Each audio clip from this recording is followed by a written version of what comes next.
안녕하십니까. 신의교의 군사TV 디펜스 브리핑입니다. 자, 우리나라에서 유일하게 전 세계의 군사, 안보, 국방, 무기 소식 간추려서 알려드립니다. 구독, 알림, 좋아요 눌러주십시오. 자, 오늘 역시 여러 가지 소식 알려드리겠는데 재밌는 소식도 있습니다. 첫 번째 소식입니다. 매월 반복되는 중국 정찰기의 카디즈 침범이 또 발생했습니다. 이번에도 역시 호위함과 함께 우리나라의 서해와 남해, 동해안을 돌며 정찰 활동을 하고 돌아갔는데요. 우리 군은 이번에도 이 사실을 숨기다가 뒤늦게 들통이 났습니다. 중국 공군 Y9 전자정찰기 한 대가 지난 27일 제주 남방해역에서 우리 방공식별구역을 침범해 포항 인근까지 접근하며 한반도 남부를 한 바퀴 휘어감는 정찰 비행을 실시했습니다. 레이더와 통신 전파를 수집하는 전자정찰기인 Y9은 27일 제주 남방해역에서 카디즈에 진입했으며 포항 인근까지 비행하며 약 6분간 카디즈를 침범하고 이것을 반복했습니다.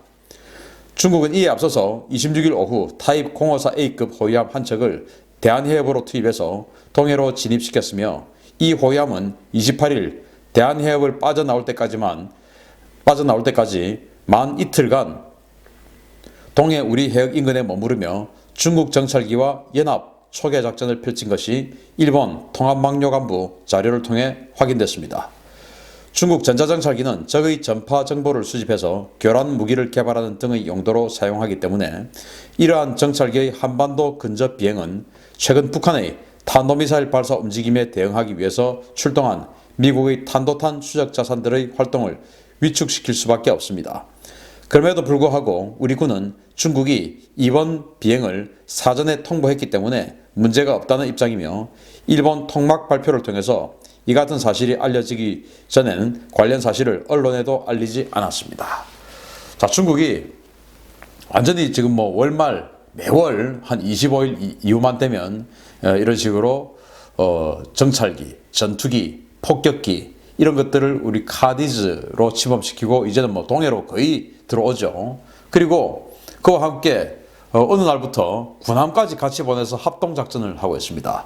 그래서 이제 12월 27일 역시 이런 월말쯤 해서 역시 들어왔는데 이번에 이제 월말 결산인지 연말 결산인지 모르겠습니다만은 아무튼 들어왔습니다. 그런데 시기가 묘하죠. 그리고 이번에 들어온 이 정찰기의 기능이 아주 수상합니다. 왜냐? 전자정찰기입니다. 전자정찰기의 임무가 뭐냐면은 다니면서 전파를 수집합니다. 그러니까 자기가 이제 쭉 있으면 레이더가 쫙 오지 않겠습니까? 쟤 누구야? 해서 우리 지상에 있는 레이더도 갈 것이고 군용 레이더, 민간 레이더 할 것 없이 다 이제 비추겠죠. 그러면 그런 것들 전부 수집합니다. 아, 이것은 김해공항에 있는 무슨 민간 레이더, 이것은 김해공항에 있는 우리 김해공항에 또 전술 항공단이 있습니다. 거기에 있는 한국군 레이더, 또 김해공항에 또 미군 팩3가 또 있습니다. 그 팩3 레이더 다 전파를 수집하죠. 그리고 해군작전사령부 딱 지나면서 해군작전사령부에 있는 또 레이더 다 전파를 수집하죠. 그리고 이제 들어가서 혹시 그 사이에 우리 군함이 있으면 군함도 레이더를 비춥니다. 그러면 이것은 한국 구축함의 MW08 레이더 전자파 다 수집을 하고, 지금 동해에 아마도 하워드 로렌젠, 바로 탄도미사일 궤적을 추적하는 미국의 X밴드 레이더와 S밴드 레이더만 거대하게 담겨있는 그 하워드 로렌젠 함이 동해에 있을 겁니다. 북한 탄도탄 발사를 대비해서 그 하워드 로렌젠의 X밴드 레이더와 S밴드 레이더의 그 전자파도 다 수집하고, 그리고 거기에 이제 미국 이지스함들 다 지금 작전하고 있죠. 북한이 탄도미사일 쏘면 여격 작업 이런 거 해야 되니까 다 지금 있습니다. 이런 것들의 전파도 다 수집합니다. 자, 수집하는 게 뭐냐? 다음에 이제 수집한 거 이것을 다 가지고 가서 제밍을 하려면은 상대의 주파수를 알아야 제밍하지 않습니까? 예를 들어서 내가 88.9MHz를 제밍하겠다. 그러면은 상대의 방송국 주파수가 88.9인지 89.5인지 96.5인지 이것을 알아야 제밍을 하죠. 그래서 상대방 레이더의 주파수 특성, 전파 특성 이런 것들을 전부 수집을 하러 다니는 게 이 전자정찰기 임무예요. 전자정찰기 그거 뭐라고? 폭탄도 안 달렸고 미사일도 없는데 그게 뭐라고? 천만의 말씀입니다. 우리나라는 정말 안타깝게도 이런 게 없어요. 이런 거 있어야 미국 거, 일본 거 다 하고 다니는데 우리는 그게 없습니다. 그래서 이렇게 평소에 쫙 우리 전파를 수집해 가지고 중국으로 돌아가서 자, 한국의 한국 KDX2 구축함의 MW08은 이런 방해 전파를 개발하면 얘는 무력화시킬 수 있다. 그리고 김해공항에서 날아오는 이 한국공군 5전술 항공단의 이 레이더는 이런 방해 전파를 개발하면 이것은 무력화시킬 수 있다. 이런 식으로 항상 이제 평소에 이런 식으로 다 수집을 하는 겁니다. 이런 것들입니다. 자, 그래서 중국이 이런 식으로 우리 전파를 수집하기 위해서 계속 해군작전사령부와 김해공항 이런 것들을 거의 뭐 근접해서 통과를 하는데 사전에 통보하고 들어왔으니까 문제할 거 없다. 이런 식의 말이 맞냐는 겁니다. 이거는 그럼에도 불구하고 사전에 통보를 했지만 그래도 우려스럽다. 이렇게 나와야 되는 거 아닙니까? 왜 그걸 우리는 하지 않고 일본 통합망류 간부, 즉 일본 합참이 알려져서 우리가 지금 우리 국민들이 알게 되는 겁니까? 이것은 정말 문제 있다. 그래서 중국의 이러한 야욕, 이런 행위들을 절대 우리가 그냥 간과해서는 안 된다라는 말씀을 드리고 싶습니다. 두 번째 소식입니다. 알제리가 러시아의 최신의 전투기 2종 28대를 구입하는 60억 달러 규모의 계약에 서명했다는 소식입니다. 알제리가 러시아의 5세대 스텔스 전투기 수호이 57 14대, 4.5세대 장거리 전폭기 수호이 34 14대 등 총 28대의 전투기를 도입하는 60억 달러 규모의 계약을 체결했습니다. 러시아 현지 타스 통신은 알제리가 최근 러시아와 전투기 28대를 60억 달러에 도입하는 계약을 체결했으며 이 계약은 지난 8월 알제리 대표단이 모스크바의 막스 에어쇼를 방문한 직후부터 추진되어 온 계약이라고 전했습니다. 북아프리카의 공군 강국인 알제리는 58대의 수호이 30 MAK 전폭기를 주력으로 32대의 미그 29, 22대의 수호이 24, 13대의 미그 25 등을 보유하고 있는데요. 이번 구매는 노후화된 미그 25와 수호이 24를 대체하는 사업으로 추진된 것입니다. 당초 알제리는 수호이 57이 아닌 수호이 35S 전투기 18대 도입이 유력한 것으로 알려졌으나 러시아 측의 권유로 수호이 57 전투기 14대에 수호이 34를 패키지로 묶는 방식으로 사업 규모가 커진 것으로 알려졌습니다. 북아프리카의 핵심 친러 국가인 알제리가 5세대 스텔스 전투기로 무장함에 따라서 인접한 친미 성향의 모로코나 바다 건너 스페인, 이탈리아가 이에 대항할 신형 전투기 도입 압박을 받게 될 것으로 보입니다. 야, 알제리가 알고 보니 엄청난 공군 강국이었어요. 지금 가지고 있는 전투기만 해도 수호이 30 전투기 58대를 가지고 있습니다. 수호이 30 전투기 58대. 야, 이거 정말 대단한 거죠. 그것만 있냐? 자, 32대의 미그 29. 미그 29도 우리 F-16과 거의 뭐 비슷한 성능의 정상급 전투기 아니겠습니까? 여기에다가 그것만 있냐? 아니죠. 이제 수호이 24 공격기입니다. 이것은 뭐 아주 대형 공격기죠. 폭장량 8톤이 넘는 공격기고 사이드 바이 사이드, 그러니까 이제 제가 신흥균의 군사 TV를 통해서 지난주에 보여드렸지 않습니까? 바로 그겁니다. 아주 덩치 큰 그런 공격기인데 이것도 지금 22대나 가지고 있었고, 그리고 이제 10세대 과거에 이제 고고도 요격기로 썼던 미그 25 이것도 가지고 있었습니다. 이야, 그래서 수호이 24가 노후됐다 보니까 그런 지상 폭격을 전문으로 하는 공격기가 필요했다. 그것을 수호이 34로 대체를 했고, 수호이 34는 아시다시피 수호이 27 플랭커 시리즈의 가장 덩치가 큰 폭격기, 거의 폭격기죠. 거기는 화장실도 있으니까요. 그렇게 해서 이제 사이드 바이 사이드 거의 100조 형상의 주둥이를 더 옆으로 납작하게 만들어서 조종사와 무장사가 같이 병렬식으로 앉는 그런 뚱뚱한 형상의, 납작하고 뚱뚱한 형상의 전투기를 만들었고, 이 전투기는 옆으로 사다리 타고 올라가는 게 아니고 동체 밑으로 들어가요. 그 정도로 덩치가 크고 화장실도 있습니다. 왜 화장실이 있냐? 멀리 날아가서 폭격해야 되니까 뭐 생리현상 작동하면 볼일 봐야죠. 그래서 화장실도 있을 정도로 굉장히 큰 폭격기예요. 그걸 지금 알제리가 도입을 했다는 겁니다. 그리고 이런 모든 것들보다 더 센 수호이 57 스텔스 전투기를 도입을 했다. 이야, 알제리가 왜 이렇게 전투기가 많이 필요한지 모르겠지만 어쨌든 알제리의 서쪽에 있는 모로코, 알제리의 북서쪽에 있는 스페인, 알제리의 북동쪽에 있는 이탈리아, 이런 나라들 완전히 겁이 덜컥 나겠습니다.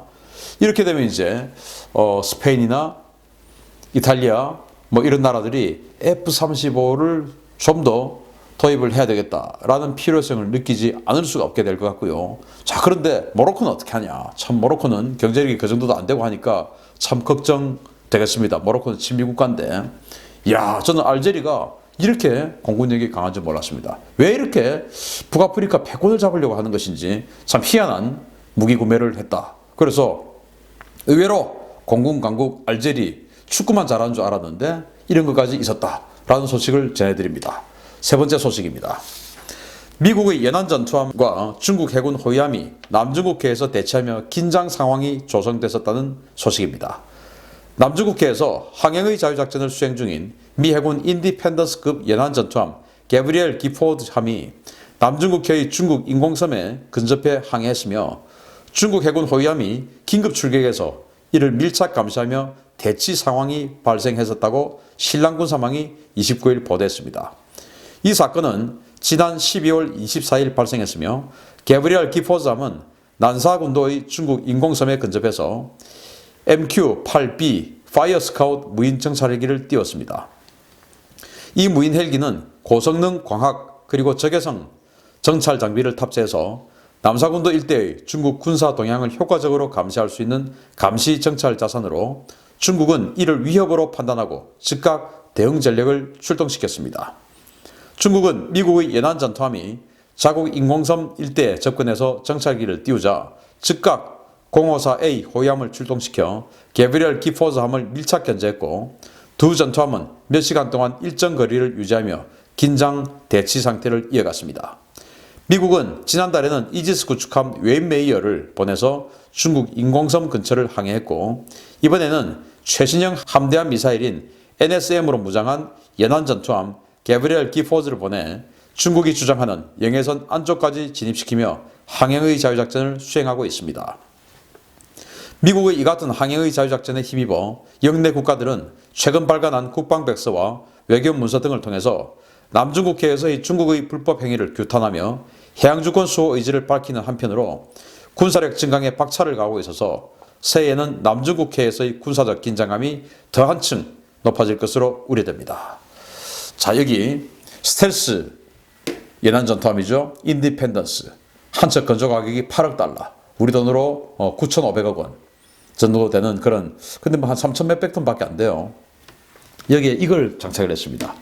NSM 스텔스 함대함 미사일이죠. 이걸 장착한 이 인디펜던스급 게브리엘 기포드함이 중국의 인공섬 옆을 이제 스치듯이 항해를 한 겁니다. 왜냐? 중국은 산호초에다가 자기네들이 콘크리트 부어가지고 비행장 닦고 해가지고 이거 자기네들 영토다라고 주장하고 있는 겁니다. 그래서 미국을 비롯한 그 인접 국가들 그리고 여기에 동조하는 전 세계 선진국들 캐나다, 호주, 프랑스, 영국, 뉴질랜드 이런 나라들이죠. 일본 이런 나라들이 웃기지 마라. 그러면서 이제 항행의 자유작전. 그래서 니들 영토, 니들 영해로 인정할 수 없다. 그래서 영해라고 하는 것이 이제 12해리 아니겠습니까? 그 12해리 안으로 중국이 주장하는 자기네들 영토라고 주장하는 그 섬 12해리 안으로 이제 군함들을 집어넣고 항해를 자꾸 합니다. 그게 이제 항행의 자유작전인데 그러니까 중국은 미국의 이 인디펜던스급 게브리엘 기포드함이 그렇게 와서 하고 있으니까 거기다가 이제 스카우트 헬기, 정찰 헬기까지 보내가지고 무인 정찰 헬기까지 보내가지고 이제 전파 수집하고 하니까 기분 나쁘다 해가지고 이 054A급 4,500톤급 호위함을 보내가지고 이제 옆에서 그걸 이제 마킹한다 그러는데 마크하고 계속 이제 따라다닌 것이죠. 그러다가 뭐 잘못하면 미사일 주고받는 것인데 뭐 거기까지는 강대국끼리는 거기까지 가지 않겠죠. 힘의 균형이 현저하게 차이가 나면은 센 놈이 그렇게 할 수 있지만 여기는 이제 둘 다 세니까 그렇게까지는 하지 않겠죠. 아무튼 이런 긴장 상황이 새해에도 계속 되고 있고 더군다나 이제 그동안에 필리핀이다, 인도네시아, 말레이시아, 또 베트남 이런 나라들 여기서 지금 중국하고 해상 영토 분쟁을 하고 있는데 이런 나라들이 무장이 좀 형편없었습니다. 이제는 필리핀이 인도로부터 브라모스 지대함, 초음속 지대함 미사일 도입을 하고 말레이시아, 인도네시아도 역시 그렇게 될 것 같고 베트남도 마찬가지입니다. 자, 이런 여러 가지 상황으로 인해서 또 특히 베트남의 킬러급 잠수함 6척 이런 것들로 인해서 뭐 중국이 조금 위축될 수는 있는데 아무튼 산호초에다가 콘크리트 부어가지고 이거 우리 거다. 옛날에 정화 환관이죠. 정화 저도기 제일 먼저 발견했으니까 이거 우리 거야. 필리핀 코앞에서도 이거 우리 거야. 베트남 코앞에서도 이거 우리 거야. 이거는 정말 참 억지를 부려도 너무 많은 억지를 부린다라는 생각이 되고, 아무튼 항해의 자유작전 성공하기를 바랍니다. 마치겠습니다. 감사합니다.